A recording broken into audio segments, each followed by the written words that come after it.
মন্তেশ্বরে তৃণমূলের বিক্ষোভের মুখে পড়লেন বিজেপির বিধায়ক দিলীপ ঘোষ। ধুন্ধুমার কাণ্ড মন্তেশ্বরে। এদিন বিজেপি প্রার্থী দিলীপ ঘোষের গাড়ি আটকে দেওয়া হলো রাস্তাতেই। কিছুতেই সামনের দিকে এগোতে দেবেন না দিলীপ ঘোষকে। সরব হলেন তৃণমূল কর্মীরা।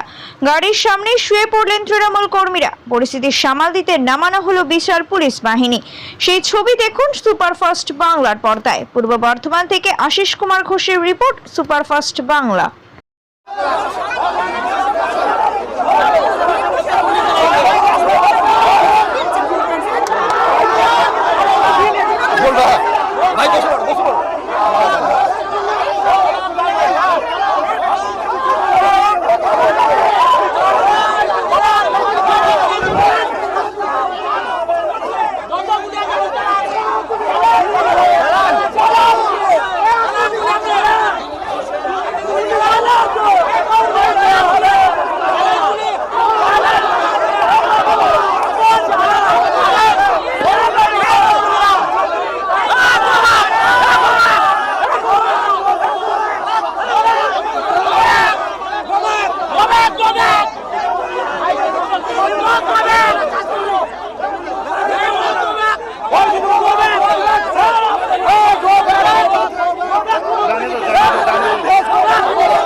Awan!